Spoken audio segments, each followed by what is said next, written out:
આજે 22/8/2020 શનિવાર સંવત્સરી એટલે કે પર્યુષણ પર્વનો છેલ્લો દિવસ. આપણા પ્રથમ વક્તા છે ડૉક્ટર મહેબૂબભાઈ દેસાઈ. તેમનો પરિચય આપું તો ડૉક્ટર મહેબૂબભાઈ દેસાઈ ભાવનગર વિશ્વવિદ્યાલય અને ગુજરાત વિદ્યાપીઠના ઇતિહાસ અને સાંસ્કૃતિક વિભાગના નિવૃત્ત અધ્યક્ષ અને પ્રોફેસર છે. ઇતિહાસ, સાહિત્ય, પ્રવાસન અને ઇસ્લામ વિષયક 60 જેટલા ગ્રંથો તેમણે લખેલા છે. હાલમાં જ તેમનો ગ્રંથ ગાંધીજીને અપાયેલા માનપત્રોનું અનાવરણ રાજ્યના શિક્ષણ મંત્રી શ્રી ભૂપેન્દ્રભાઈ ચુડાસમાના હસ્તે થયેલ છે. રાજ્ય અને રાષ્ટ્રીય કક્ષાના 15થી પણ વધુ એવોર્ડ તેમને મળેલ છે. 2012માં ગુજરાતના મુખ્યમંત્રી શ્રી નરેન્દ્ર મોદીએ તેમને રાજ્ય કક્ષાના સન્માનથી નવાજ્યા હતા. ડૉક્ટર મહેબૂબભાઈ દેસાઈ ગુજરાતના લબ્ધ પ્રતિષ્ઠિત વિદ્વાન, ઇતિહાસવિદ, લેખક અને ઉત્તમ વક્તા છે. ભારતની બિનસાંપ્રદાયિકતાના જીવંત પ્રતીક છે. ડૉક્ટર દેસાઈએ ઇતિહાસ તથા સાહિત્યના ક્ષેત્રોમાં અનેક સિદ્ધિ અને પ્રસિદ્ધિઓ પ્રાપ્ત કરેલ છે. એમના ઇતિહાસ વિષયક ગ્રંથો ઇતિહાસ ક્ષેત્રે ઘણા કિંમતી છે. એમાં એમની વિદ્વતા, અભ્યાસનિષ્ઠા અને ઉદ્યમપરાયણતા સુપેરે દૃશ્યમાન થાય છે. એમના વિચારો ઘણા પરામાર્જિત છે તથા ભારતીય સંસ્કૃતિ, સભ્યતા અને ચિંતનના ક્ષેત્રે એમનું વાંચન ઊંડું અને વિશાળ છે. ભારતીય સંસ્કૃતિની સાચી સમજના સંવર્ધનના મહત્ત્વની રાષ્ટ્રીય સેવા તેઓ બજાવી ચૂક્યા છે. એ સાચે જ આનંદની વાત છે. આ ઉપરાંત તેઓ ઉદારમતવાદી મુસ્લિમ રાષ્ટ્રીય દૃષ્ટિકોણ ધરાવે છે, તે સરાહનીય છે. અંતે આપણા જાણીતા લેખક અને પદ્મશ્રી ગુણવંત શાહના શબ્દોમાં કહું તો નૂતન ભારત થોડા મહેબૂબભાઈઓની ઝંખના કરે છે, જેથી ખાબોચિયામાં પૂરાઈ ગયેલી કહેવાતી ધાર્મિકતાને મહાસાગરની વિશાળતા સાંપડે. જૈન અને ઇસ્લામ ધર્મમાં અહિંસા એ વિષય ઉપર મહેબૂબભાઈ આજે પ્રકાશ પાડશે. સૌ જૈન બંધુઓને મારા જય જિનેન્દ્ર. અસ્સલામુ અલૈકુમ. મારા એક પરમ મિત્ર છે, અમારા પુસ્તકોના બહુ ઉમદા પ્રકાશક છે, મનુભાઈ શાહ. અમે જ્યારે ફોન પર વાત કરીએ અથવા મળવાનું થાય ત્યારે સૌથી પહેલાં હું એમને જય જિનેન્દ્ર કહું, એ સામે મને અસ્સલામ વાલેકુમ કહે. એક વખત એમણે મને પૂછ્યું કે મહેબૂબભાઈ, તમે જય જિનેન્દ્રથી શરૂઆત કરો છો, મને ગમે છે, પણ એની પાછળનું કારણ શું છે મને કહે. મેં એમને કહ્યું કે મનુભાઈ, કુરાન શરીફની અંદર એક આયાતમાં લખ્યું છે, અને જ્યારે કોઈ આદરપૂર્વક આ કુરાન શરીફની આયાતના શબ્દો ગુજરાતીમાં હું એને ટ્રાન્સલેટ કરીને વ્યક્ત કરું છું, અને જ્યારે કોઈ આદરપૂર્વક તમને સલામ કરે તો તેને તેનાથી વધારે સારી રીતે જવાબ આપો, અથવા ઓછામાં ઓછું તેવી રીતે જેવી રીતે એને ગમે. આ અલ્લાહ દરેક વસ્તુનો હિસાબ લે છે. આ આયાત કુરાન શરીફની અંદર ઓલરેડી છે. મારું આ ઇનોવેશન, મારું ઉમેરણ નથી. આ કહેવાનો મતલબ એ છે કે કોઈ પણ સલામ બીજાના સ્વાસ્થ્ય માટે, બીજાની સુરક્ષા માટે અને બીજાની ભલાઈ માટે આપવાની અને એની જ ભાષામાં અભિવાદન કરવાનો આદેશ ઇસ્લામમાં આપ્યો છે. ધર્મ જાગૃતિ કેન્દ્ર આયોજિત આ 92મી પર્યુષણ વ્યાખ્યાન માળામાં મને અહીંયા નિમંત્રણ આપવા બદલ હું પ્રબોધભાઈ શાહનો અને સાથે સાથે અજયભાઈ દોશીનો હું આભારી છું કે એમણે મને અહીંયા તમારી સમક્ષ થોડી વાત કરવા માટે અહીંયા ઉપસ્થિત કર્યો. ત્યારે વિષયની પસંદગીની વાત થતી ત્યારે મેં હમણાં જ કહ્યું કે પ્રબોધભાઈએ જ વિષય મને સૂચવ્યો. મને કહ્યું કે ભાઈ, ઇસ્લામ અને અહિંસાની વાત કરો તો કેમ? મેં કીધું ચોક્કસ આપણે એની જ વાત કરીએ. મોટે ભાગે એક વિરોધાભાસી વિધાન છે આ ઇસ્લામ અને અહિંસા, કે ઇસ્લામમાં અહિંસા કેવી રીતે હોઈ શકે? પણ કોઈ પણ ધર્મમાં અહિંસાનું તત્વ ભારોભાર ભરેલું છે. વિશ્વના જે 5 મોટા ધર્મો છે એમાંનો એક ધર્મ, પહેલો ધર્મ છે ક્રિશ્ચિયાનિટી, જેની અંદર વિશ્વના 31.2% લોકો એને ફોલો કરે છે.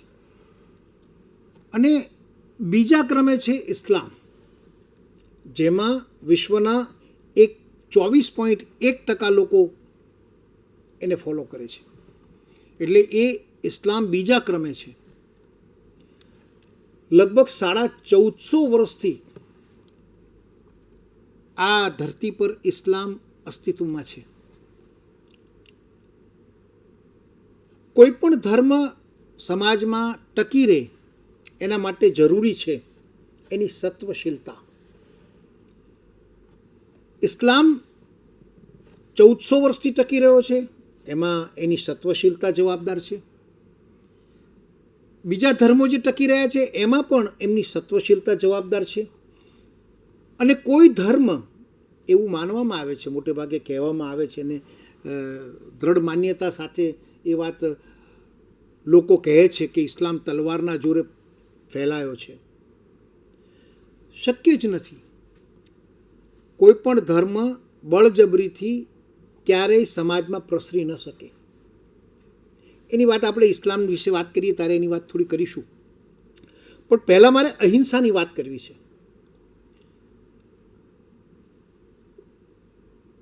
સૌથી પહેલાં જોઈએ તો અહિંસા એ જૈન ધર્મના પાયામાં છે.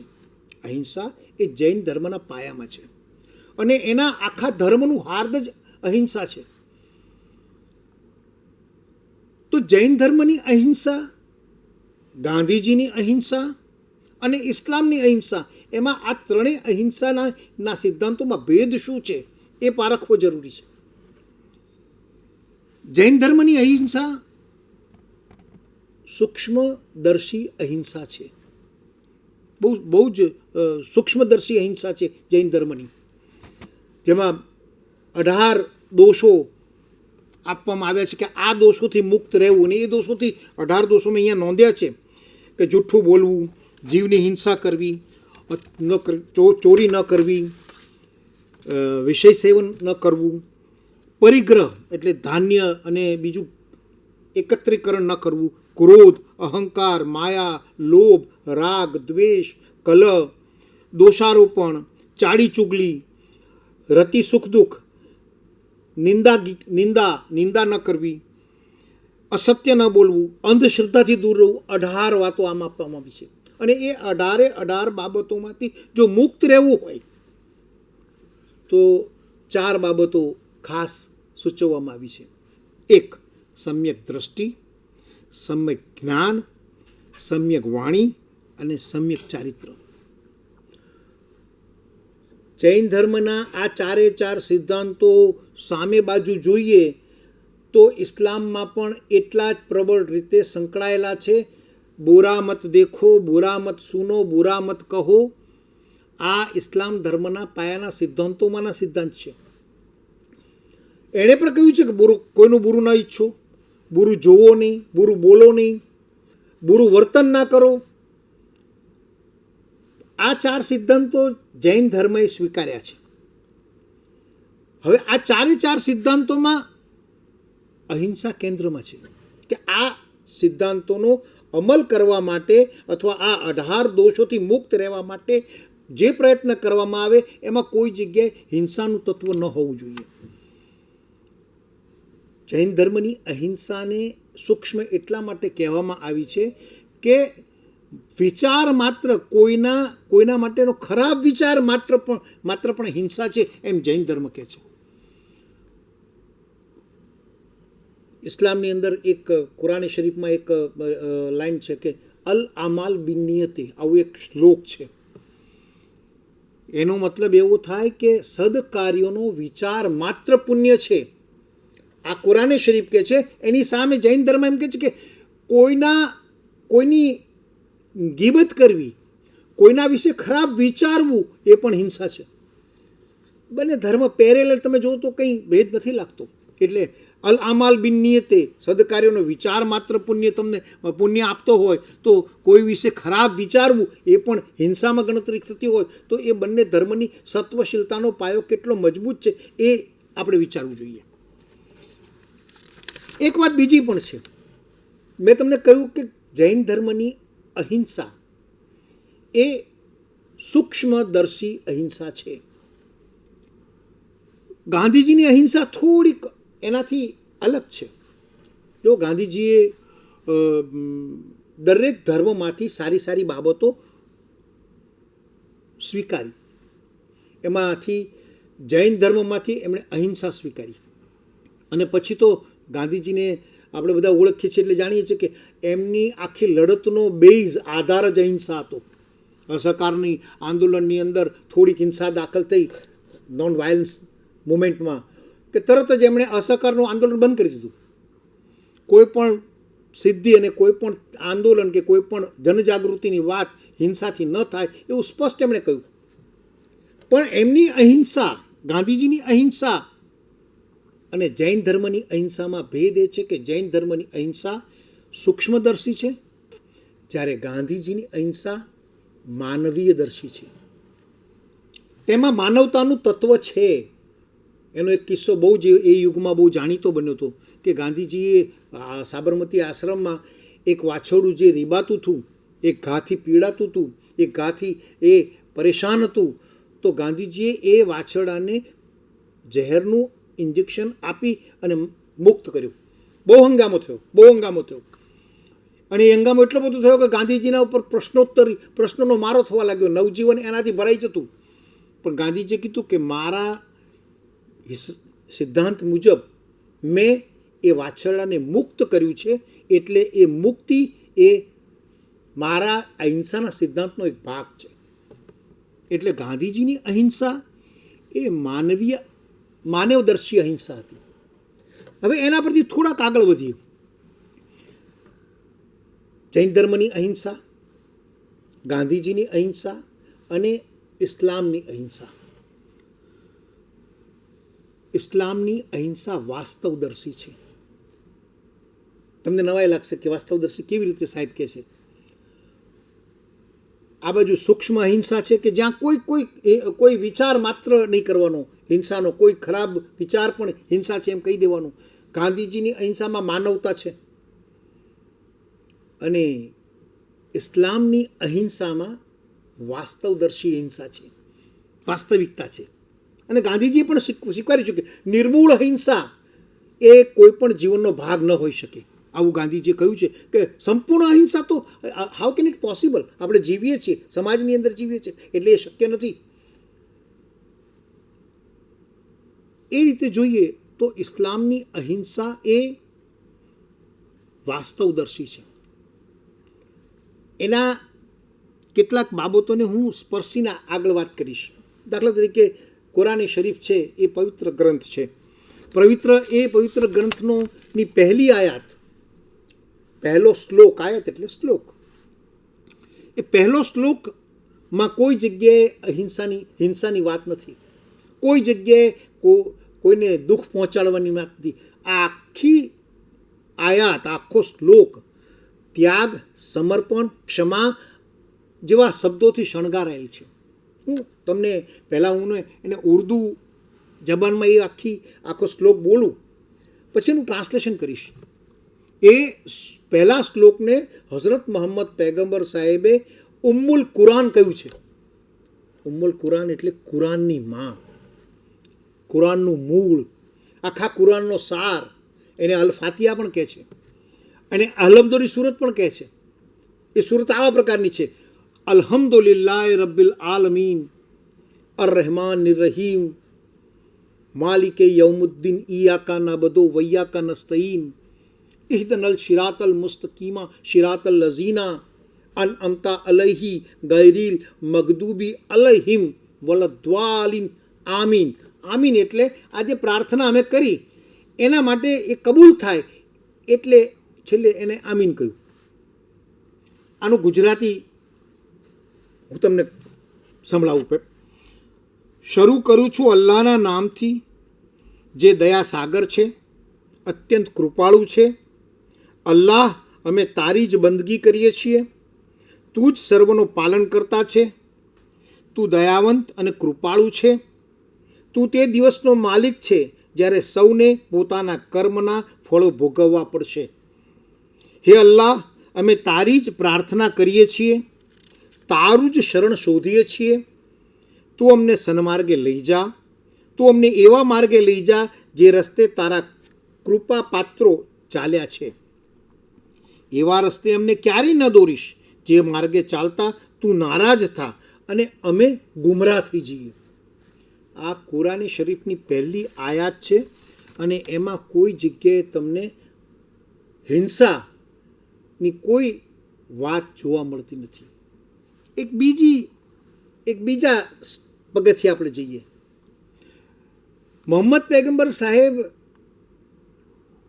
હું મક્કા હજ પડવા ગયો ત્યારે મેં પૂછ્યું કે ભાઈ ગારે હીરા ક્યાં છે. ગારે હીરા એક એવું સ્થળ છે કે જ્યાં મોહમ્મદ સાહેબ, એક મોટો ટેકરો છે અને એની ગુફા છે, ત્યાં મોહમ્મદ સાહેબ બેસતા હતા અને ત્યાં એમને સૌથી પહેલાં ઈશ્વરનો આદેશ સંભળાયો, જેને હઝરત જિબ્રાઈલ નામના એક ફરિશ્તા એ આદેશ લઈને આવ્યા અને એ પહેલો આદેશ પણ જાણવા જેવું છે. હઝરત જિબ્રાઈલે ગારે હીરામાં બેઠેલા મોહમ્મદ પૈગંબર સાહેબને જે પહેલી વહી એટલે ઈશ્વરીય પેગામ, જે પહેલો સંદેશો આપ્યો, એ સંદેશો પણ ઇસ્લામનો હાર્દ છે. હું તમને એનું ગુજરાતી સંભળાવું. પઢો, વાંચો પોતાના ખુદાના નામે, જેમણે આખા વિશ્વનું સર્જન કર્યું છે, જેણે લોહીના એક બુંદમાંથી ઇન્સાનનું સર્જન કર્યું છે. એ જ તારો પાલનહાર ખુદા છે, જેણે ઇન્સાનને કલમ દ્વારા જ્ઞાન આપ્યું છે અને ઇન્સાન જે નહોતો જાણતો, જેનાથી તે અજ્ઞાન હતો, તે બધું તેને શીખવ્યું છે. મને કહેવા દો કે આ આયાત માત્ર ને માત્ર શિક્ષણને ધ્યાનમાં રાખીને, શિક્ષણના સ્પ્રેડ માટે, એના પ્રચાર માટે આ આયાત કુરાને શરીફના કેન્દ્રમાં છે, જેમાં શિક્ષણની જ વાત છે, જ્ઞાનની જ વાત છે. અને ઇસ્લામમાં શિક્ષણનું મહત્ત્વ માત્ર કુરાને શરીફમાં આ આયાતથી મૂક્યું છે એમ નથી, પણ મોહમ્મદ પૈગંબર સાહેબ પોતાના જીવનમાં પણ ઇસ્લામની આ જ્ઞાનની વાત સ્વીકારી છે. એ વખતે યુદ્ધો થતા, યુદ્ધો પણ હિંસાનો ભાગ નહોતા. મોહમ્મદ સાહેબની તલવારની મૂઠ ઉપર લખાયેલા શબ્દો અદ્ભુત હતા એ વખતે. આ તારા હાથમાં રહેલી વસ્તુ તારા રક્ષણ માટે છે, કોઈના ભક્ષણ માટે નથી, એવું તલવારની મૂઠ પર લખાયેલું છે. મોહમ્મદ સાહેબની તલવારની મૂઠ ઉપર આ શ્લોક લખાયેલો છે. હવે એ જ્યારે જંગે બદ્ર એટલે બદ્રનું યુદ્ધ થયું અને બધા કેદીઓ, સામેના લશ્કરના કેદીઓને પકડીને મોહમ્મદ સાહેબ પાસે લાવવામાં આવ્યા અને મોહમ્મદ સાહેબને પૂછવામાં કે આ દુશ્મન કેદીઓ છે, 10 જણા છે, આપણે પકડ્યા છે, બોલો એને આપણે એનો ઇન્સાફ કરો, એના વિશે આપણે એનો ન્યાય કરો, એને શું સજા કરવી છે કહો. મોહમ્મદ સાહેબે એ 10ની સામે પહેલાં જોયું અને પછી એમણે બહુ જ મૃદુ સ્વરે કહ્યું કે તમે બધા ભણેલા છો, લખતા વાંચતા આવડે છે તમને? બધા કે હા, અમને લખતા વાંચતા આવડે છે, અમે વાંચી શકીએ છીએ, લખી શકીએ છીએ.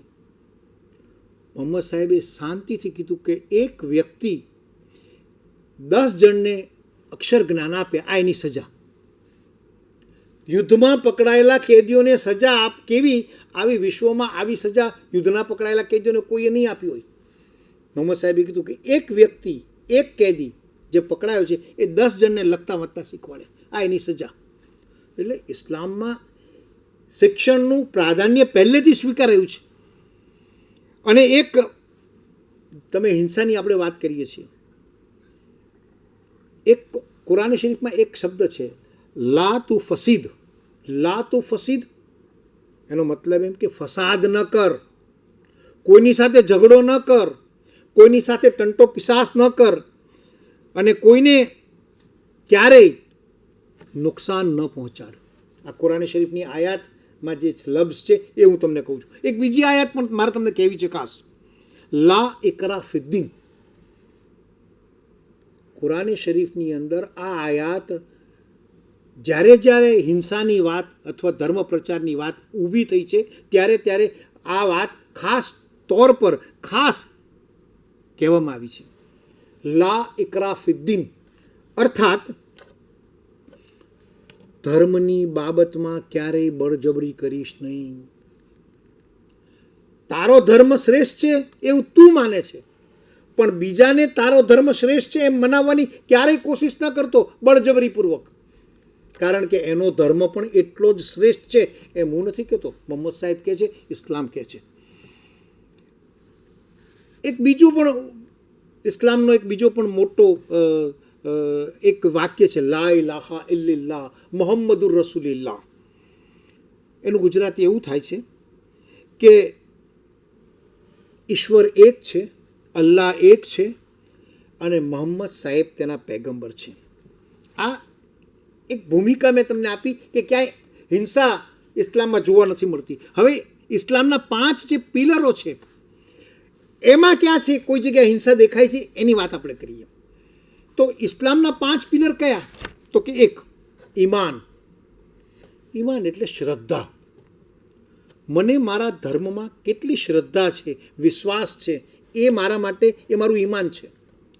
મને યાદ આવે છે કે જ્યારે વંદે માતરમ ગાવા વિશે મુસલમાનોએ ન ગાવું જોઈએ, વંદે માતરમ ગાવાથી આમ થઈ જાય તેમ થઈ જાય, ત્યારે મેં એની ફેવર કરતાં કહ્યું છે કે વંદે માતરમ ગાવામાં કોઈ તકલીફ નથી.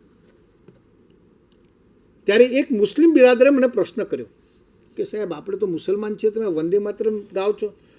ત્યારે મેં એને જવાબ જે આપ્યો હતો એ ઇન્ટરનેટ ઉપર એમને મને પ્રશ્ન કર્યો હતો મારા બ્લોગ ઉપર, અને પછી મારા બ્લોગ ઉપર જ મેં લખ્યું હતું કે મારું ઈમાન એટલું નિર્બળ નથી કે કોઈ ગીત ગાવાથી એ ડગી જાય. વંદે માતરમ એ રાષ્ટ્રીય ગીત છે ભાઈ, એને ને મારા મઝહબ સાથે કોઈ સંબંધ નથી. મારો મઝહબની શ્રદ્ધા મારા હૃદયમાં ભરેલી છે, એ ઈમાન મને કોઈ ડગાવી શકે એમ નથી, એમાં કોઈ ફેરફાર થઈ શકે એમ નથી. એટલે વંદે માતરમ એ રાષ્ટ્રીય ગીત છે અને મારો ઇસ્લામ એ મારું મઝહબ છે, તો એમાં મને કોઈ ભેદ લાગતો નથી. એમાં બંને પોતપોતાની જગ્યાએ મહાન છે, બંને પોતપોતાની જગ્યાએ ઉત્તમ છે. એટલે કે ઈમાન મહત્વની વસ્તુ છે. બીજો સિદ્ધાંત નમાઝ. મેં તમને હમણાં કહ્યું કે ગાંધીજીએ દરેક ધર્મમાંથી શ્રેષ્ઠ વસ્તુ લીધી. ઇસ્લામમાંથી ગાંધીજીએ સમૂહ પ્રાર્થના લીધી. આશ્રમની અંદર સમૂહ પ્રાર્થના શરૂ કરાવવાની પાછળનો ઉદ્દેશ એ હતો કે બધા ભેગા થઈને ઈશ્વરને યાદ કરે, અને ઇસ્લામમાં નમાઝ એ સમૂહ પ્રાર્થનાનો શ્રેષ્ઠ પ્રતીક છે એનું, સમૂહ પ્રાર્થનાનું. અને એના માટે તો લખ્યું છે ને, એક ही सफ में खड़े हो गए महमूदो अयास, एक ही सफ में खड़े हो गए महमूदो अयास, ન કોઈ બંદા રહા ન કોઈ બંદા નવાઝ. એનો મતલબ એમ થાય કે ઈશ્વરના દરબારમાં બધા સરખા છે, ત્યાં કોઈ રાજા બી નથી, કોઈ મહારાજા બી નથી, કોઈ ધનવાન પણ નથી, કોઈ ગરીબ પણ નથી.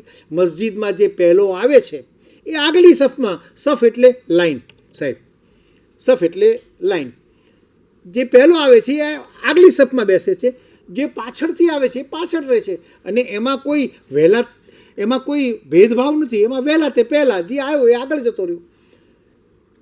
એટલે નમાઝ એ સમાનતાનું પ્રતીક છે. બીજો સિદ્ધાંત આવે છે રોઝા. મેં હમણાં તમને કહ્યું કે બુરા મત કહો, બુરા મત સુનો, બુરા મત દેખો. રોઝા રાખ્યા પછી પણ જો તમે કોઈની ગીબત કરો, ગીબત એટલે ટીકા, તમારો રોજો મકરૂફ થઈ જાય, એટલે કે તમારો રોજો તૂટી જાય. તમે કોઈની ગીબત ના કરી શકો, તમે કોઈ ખરાબ વિચાર પણ ના કરી શકો. રોજો હોય ત્યારે તમારા મનમાં હંમેશા સદવિચાર જ આવવા જોઈએ, ઈશ્વરનું સ્મરણ જ આવવું જોઈએ, બીજું કશું ના આવવું જોઈએ. એટલે રોઝા એ તમારી પવિત્રતા માત્ર શારીરિક નથી, પણ રોઝા એ તમારી આધ્યાત્મિક પવિત્રતાનું પણ પ્રતીક છે. અને એ આખો દિવસ તમે રોઝો રાખો છો. અલબત્ત રોઝો એ રોઝાથી પછી એના સાયન્ટિફિક રીઝનો ઘણા છે કે ભાઈ તમારું શરીર એ દિવસોમાં તમારું શરીર અંદરથી શુદ્ધ થાય છે, ખાવા પીવાનું ઓછું થાય છે, એટલે તમે સારી રીતે સ્વાસ્થ્ય કેળવો છો. એ બધી વાતો અલગ છે. એમ તો નમાઝની વાત કે છે, નમાઝ એ યોગનું પ્રતીક છે. નમાઝ 5 વખતની જે નમાઝ પડે છે એ 5 વખત યોગના આસનો કરે છે. એ પણ એક આખી વિચારધારા છે ને એના પર બહુ લખાયું છે. ચોથી વાત છે જકાત. જકાત એટલે દાન. દાન એ 2 પ્રકારના છે. ઇસ્લામમાં તમારી આવકના 2.5%, મારી આવક જે છે આ વાર્ષિક આવકના 2.5% મારે હંમેશા ફરજિયાત દાનમાં આપવાના છે. માત્ર રમજાન મહિનામાં નહીં, જેમ આપણો પર્યુષણ માસ આવે છે એમ નહીં. તું દાન કર, આખું વર્ષ દાન કર, અને તારા આવકના 2.5% તારે ફરજિયાત દાનમાં કાઢવાના છે. આ એના માટે પણ એના ઉપર બી લખાયું છે કે સમાન સામાજિક રચના સાથે સમાન આર્થિક સમાનતા લાવવાનો એની પાછળનો ઉદ્દેશ છે. અને 5મો મુદ્દો છે કે જેમાં પણ કોઈ હિંસાને સ્થાન નથી, હજમાં ખાસ કહેવામાં આવ્યું છે કે તમારી પાસે જો પૈસા હોય અને તમે તમારી જવાબદારીઓ સંપૂર્ણપણે અદા કરી દીધી હોય, તમે તમારા ગયા પછી તમારા બાળકો નિશ્ચિંત રીતે જીવી શકે એટલી સક્ષમતા કેળવી હોય, તો તમે હજ પડવા જાઓ. અથવા તમારે હજ પડવા જવાની જરૂર નથી. તમે અહીંયા ઘરે બેસીને ઈશ્વરની પ્રાર્થના કરશો, અલ્લાહની પ્રાર્થના કરશો, તો તમારી હજ ઘરે બેઠા પણ કબૂલ થઈ જશે. તમારી નિયત સાફ હશે તો. તમારી નિયત એટલે તમારી આત્માની શુદ્ધિ જો સાફ હશે તો ઘરે બેઠા પણ તમારી એ વાત સાફ થઈ જશે. એટલે કહેવાનો મતલબ એ છે કે ઇસ્લામના કોઈ આ સિદ્ધાંતોમાં કોઈ જગ્યાએ અત્યાર સુધી હિંસા જોવા મળી નથી. પણ જે વિરોધાભાસી તત્વ લાગે છે એ એના 3 બાબતોને કારણે લાગે છે. ઇસ્લામમાં હિંસા જ છે એમ જ્યારે લોકો માને છે ત્યારે એના 3 કારણો છે. 1, પરમાટી સેવન. જે તમે માંસાહારી છો એટલે લોકો એમ માને છે કે તમે હિંસાના હિમાયતી છો. 2, કુરબાની કરવાની પ્રથા. હમણાં 30મી તારીખે બકરા ઈદ આવે છે. એ પ્રથા છે, એના કારણે પણ લોકો એમ માને છે કે ત્યાં હિંસા છે. અને 3જી વાત, આપણે ત્રણેયની વાતને એક પછી એક લઈશું. અને 3જી વાત જિહાદ. ટેરરિઝમના પાયામાં જે લોકોને હિંસા કરે છે, લોકોને મારી નાખે છે, લોકોની કત્લ કરે છે અને એને જિહાદના નામે ચડાવી દે છે. આ 3 બાબતો એવી છે કે જે બાબતોને કારણે ઇસ્લામ આજે વિશ્વમાં પણ બદનામ થયો છે. જિહાદને કારણે વિશ્વમાં ખૂબ બદનામ થયો છે. અને પરમાટી સેવન છે, સાથે સાથે કુરબાનીની પ્રથા છે. આપણે ત્રણેયની વાત કરીએ. સાબરમતી જેલની અંદર ગાંધીજી અને સરદાર પટેલ 31 માસ રહ્યા. ચળવળ બંધ થઈ ગઈ, બધાને પકડી લીધા દાંડી કૂચ પછી તરત જ, અને બધાને સાબરમતી જેલમાં રાખ્યા. સરદાર પટેલ અને ગાંધીજીના સંવાદો રોજ થયા કરે. અને અહિંસા બાબતમાં જ્યારે આવા સંવાદો આવે ત્યારે કેટલાક પોસ્ટકાર્ડ એવા આવે. ત્યાં પોસ્ટકાર્ડ આવતા, તો એક પોસ્ટકાર્ડ આવ્યું સાહેબ કે જેમાં એક ભાઈએ પ્રશ્ન કર્યો હતો ગાંધીજીને કે બાપુ, તમે અહિંસાની વાત કર્યા કરો છો, પણ આપણે ચાલીએ છીએ ત્યારે આપણા પગ નીચે અનેક કીડીઓ, અનેક જીવજંતુઓ નાશ પામે છે, તો એ હિંસા નથી? તો એનું શું કરવાનું? આ પ્રશ્ન સરદાર પટેલે વાંચી સંભળાવ્યો અને ગાંધીજી બેઠા હતા સામે. તો બાપુ કંઈ પહેલાં બોલે એ પહેલાં તો સરદાર પટેલે કીધું કે એને કહો કે પગ માથે રાખીને ચાલે.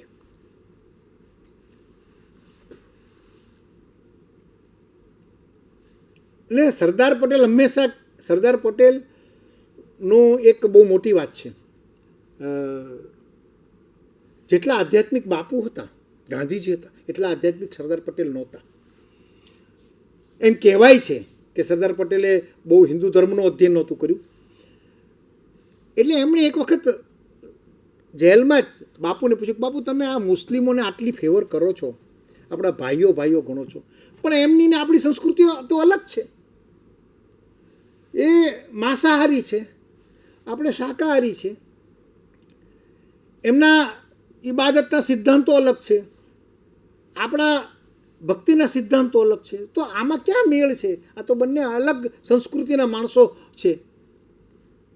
ત્યારે ગાંધીજીએ બહુ સરસ જવાબ આપ્યો એમને કે સરદાર, તમને ખબર છે મહારાષ્ટ્રના બ્રાહ્મણો મછલી નથી ખાતા, બંગાળના બ્રાહ્મણો મચ્છી અને ભાત નથી ખાતા, તો ક્યાં ખાય છે? તો કે જે ભોજન છે ને એ વ્યક્તિના વ્યક્તિત્વ સાથે નહીં, એની ભૌગોલિક પરિસ્થિતિ સાથે સંકળાયેલું છે. પછી ગાંધીજી એમ કહ્યું કે મુસ્લિમો પરમાટી ભોજન કરે છે, એની પાછળનું કારણ સરદાર તમે તપાસો છો? અરબસ્તાનમાં જ્યાં કોઈ વનસ્પતિ થતી નહોતી એ યુગમાં, ત્યારે ખાવા માટે પોતાના અસ્તિત્વને ટકાવી રાખવા માટે શું કરવું જોઈએ? તો એ લોકો આ કરતા હતા. તો એ તો ભૌગોલિક કારણ છે. એટલે પરમાટી સેવન એ માત્ર હિંસાનું કારણ અથવા એના કારણે જ આ લોકો હિંસક માણસો છે એમ ન મનાય. એ વાત ખોટી છે. આપણે કોઈને એટલી રીતે એવી રીતે મૂલવી ન શકીએ. આ એક વિચાર, અને એ વિચાર સાથે હું પણ સંમત છું કે કોઈ પણ ખાદ્ય પદાર્થો તમે જે આરોગો છો એની ભૌગોલિક પરિસ્થિતિ, આપણા ત્યાં તો શાકભાજી અઢળક છે, પણ અરબસ્તાનમાં એ વખતે કશું નહોતું, કશું નહીં ત્યાં નહોતું, એટલે એ લોકો પરમાટી સેવન કરતા હતા. તો એ હિંસા નથી, એ અસ્તિત્વને ટકાવી રાખવા માટેની એમની એન્વાયરમેન્ટ સાથેની એક ફરજ હતી, એટલે એમણે કર્યું. બીજી વાત, કુરબાનીની પ્રથા. હમણાં કુરબાનીની પ્રથા પર મેં આજે જે આર્ટિકલ દિવ્ય ભાસ્કર માટે પૂરો કર્યો, લખ્યો, એની અંદર એક કથા કીધી છે. એ પેગમ્બરની કથા છે. એ કથામાં સાહેબ એમ કહ્યું છે, હઝરત ઇબ્રાહીમ ને 86 વર્ષની ઉંમરે એક પુત્રનો જન્મ થયો. 86 વર્ષની ઉંમરે. એવા 86 વર્ષની ઉંમરે જેને પુત્રનો જન્મ થયો હોય એને એ પુત્ર કેટલો વહાલો હોય. અને હઝરત ઇબ્રાહીમ એ અલ્લાહના પ્રખર બંદા હતા, એટલે કે ખૂબ જ અલ્લાહની ઇબાદતમાં 24 કલાક લીન રહેતા હતા. એક દિવસ હઝરત ઇબ્રાહીમને રાતને સપનું આવ્યું. ને સપનામાં અલ્લાહ તાલાએ એટલે કે ઈશ્વરે, ખુદા તાલાએ એમને એક આદેશ આપ્યો કે તું જો મને ચાહતો હોય તો જા, તારી પ્યારામાં પ્યારી વસ્તુ, પુત્રનું નામ નથી લેતા, તારી પ્યારામાં પ્યારી વસ્તુનું તું બલિદાન કર.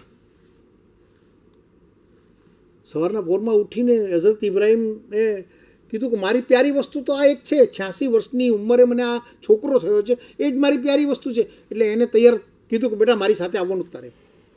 તો કે અબ્બા શરૂ તમારી સાથે આવું, ચાલો. સરસ મજાના કપડાં પહેરાવ્યા, અને કપડાં પહેરાવી અને જંગલમાં એ છોકરાને આંગળી પકડી નીકળી ગયા. હાથમાં એક છૂરો રાખ્યો હતો અને પોતાની સાથે લઈ ગયા. જંગલમાં ગયા પછી એમણે છોકરાને સ્પષ્ટ શબ્દોમાં કીધું કે બેટા જો, હું તને અહીંયા એટલા માટે લાવ્યો છું કે ખુદાનો આદેશ છે. શેઠ સગાળસા અને ચેલૈયાનો જે પ્રસંગ આપણે હિન્દુ સંસ્કૃતિમાં છે એવો જ આ પ્રસંગ છે. જો બેટા, ઉપરથી ખુદાનો આદેશ છે કે મારે મારી પ્યારી વસ્તુની કુરબાની આપવાની છે, તો તું તો મારી પ્યારી વસ્તુ છે, તું તો મારો પ્યારો દીકરો છે, હું તારી કુરબાની અલ્લાહના નામ પર કરવા માગું છું. હઝરત ઇસ્માઇલ, એમના પુત્રનું નામ હઝરત ઇસ્માઇલ, કે અબ્બાજાન તમે કહો છો કબૂલ છે, હું પથ્થર ઉપર સૂઈ જાઉં છું, તમે મારા ગળા ઉપર આ ફેરવો છરી, મને વાંધો નથી. પુત્ર સૂઈ ગયો. બાપે પોતાની છરી કાઢી અને પોતાના પુત્રના ગળા ઉપર ફેરવાની કોશિશ કરી. પહેલી વાર ફેરવી, છરી ન ચાલી. બીજી વાર ફેરવી, છરી ન ચાલી. ત્રીજી વાર ફેરવી, છરી ન ચાલી. અને ચોથી વાર જ્યારે છરી ફેરવા જાય છે ત્યારે અલ્લાહનો અવાજ એ પહાડીઓમાં ગૂંજે છે કે હઝરત ઇબ્રાહીમ, મેં તારી કસોટી કરી છે, તારે તારા પુત્રની કુરબાની આપવાની જરૂર નથી, તું એના બદલે કોઈ પ્રતીક રૂપે કોઈ જાનવરની કુરબાની કર. આ ત્યારથી બકરા ઈદનો પ્રારંભ થયો. પણ હું તમને પણ એટલા માટે કહું છું કે કુરાને શરીફની અંદર એની જે આયાત છે એ જાણવા જેવી છે. કુરાને શરીફમાં એમ કહ્યું છે, ખુદા સુધી, આ કુરાન શરીફની આયાતનું ટ્રાન્સલેશન કહું છું, ખુદા સુધી તમે આપેલી કુરબાનીનો પ્રસાદ પહોંચતો નથી, તેની પાસે તો તમારું ઈમાન, ઈમાન એટલે શ્રદ્ધા અને ઇબાદત જ પહોંચે છે. એનો મતલબ એવો થયો કે આ એક શ્રદ્ધાનો વિષય છે, એમાં હિંસાની વાત નથી, માત્ર કસોટીની વાત છે. અને એમાં છેલ્લે કુરાન શરીફના અંદર અલ્લાહ લખે છે કે ઇબ્રાહિમ, આ તારી કસોટી હતી, આ મારે કોઈ પશુની કુરબાનીની મારે જરૂર નથી, મારે કોઈ અલ્લાહની તારા પુત્રની કુરબાની જરૂર નથી, મેં તો તારી કસોટી લીધી, તું મને કેટલો ચાહે છે. જેમ આપણે શેઠ સગાડસા અને ચેલ્લૈયાની કથા છે કે ભગવાને કસોટી કરી, એવી જ આ કસોટી છે. એવી જ રીતે હજમાં તમે જાઓ છો ત્યારે બી કુરબાની કરવાની પ્રથા છે, પણ ત્યાં પણ ખાસ કુરાન શરીફમાં કહેવામાં આવ્યું છે કે જો તમે કુરબાની ન કરી શકો તો તમારે ત્યાં અમુક દિવસના રોઝા ત્યાં રાખવા પડે. રોઝા એટલે ઉપવાસ. અમુક દિવસના રોઝા ત્યાં રાખવા પડે અને બાકીના રોઝા તમે ઘરે આવીને, અહીંયા તમારા દેશ આવીને રોઝા પૂરા કરી શકો તો એ કુરબાની બરાબર છે. એટલે આમાં કોઈ મારી નાખવાનો, કોઈને હિંસા કરવાનો, કાપી નાખવાનો કોઈ મકસદ નથી. મકસદ માત્ર તમારી ભક્તિની પારાશીશી કેટલી છે, તમારી ભક્તિ ખુદા પ્રત્યે કે ઈશ્વર પ્રત્યે કેટલી છે, એ તપાસવાની વાત હતી. અને એ તપાસવાની વાતમાં જે કસોટી કરી એ કસોટીની કથા છે.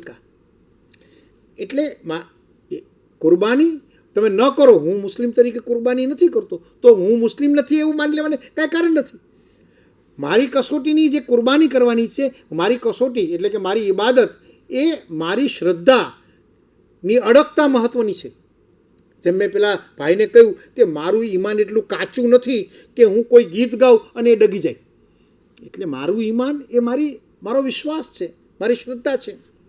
અને ત્રીજો મુદ્દો જિહાદ. જો જિહાદને આપણે બહુ ખરાબ રીતે મૂલવ્યું છે. એટલા માટે ખરાબ રીતે મૂલવ્યું છે કે આપણે એમ સમજીએ છીએ કે જેહાદ એ મુસલમાનોએ જેહાદ કરીને આખા વિશ્વને પરેશાન કરી નાખ્યું, હિંસા ચારે બાજુ ફેલાવી દીધી. આવું નથી. મુંબઈમાં એક સેમિનાર હતો અને ત્યાં બી મારે આવી રીતે વાત કરવાની આવી ઇસ્લામની જિહાદ. મેં ત્યાં કહ્યું કે જિહાદ, terrorism is a one kind of business. તમે કલ્પના કરો કે હું ઇસ્લામના સંદર્ભમાં તો તમને કહું છું, પણ આજના સંદર્ભ it is a one kind of business.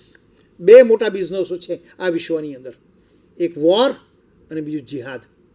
War એ પણ મોટો બિઝનેસ છે, કારણ કે એ જો ન હોય તો હથિયારો કોણ ખરીદશે. ને જિહાદના નામે તમે જે કરો છો એ ખરેખર ધર્મ છે જ નહીં. મોહમ્મદ સાહેબને મોહમ્મદ સાહેબ છે ને, એમનું એક કોટેશન મેં ટાંક્યું છે. મોહમ્મદ સાહેબને પૂછ્યું કે જિહાદ એટલે શું. મોહમ્મદ સાહેબે કીધું કે તમારી નફ્સ સામે જિહાદ કરો. નફ્સ એટલે ઈચ્છાઓ, તમારી ઈચ્છાઓ સામે જિહાદ કરો. મોહ, માયા, ઈચ્છા, આકાંક્ષાઓ ઉપર પ્રતિબંધ મૂકવાનો પ્રયાસ એટલે જિહાદ. આપણે જૈન ધર્મના જે 18 દોષો કીધા ને, એ દોષો સામે લડવું અને મક્કમતાથી અહિંસાના માર્ગે ચાલવું એ જિહાદ છે.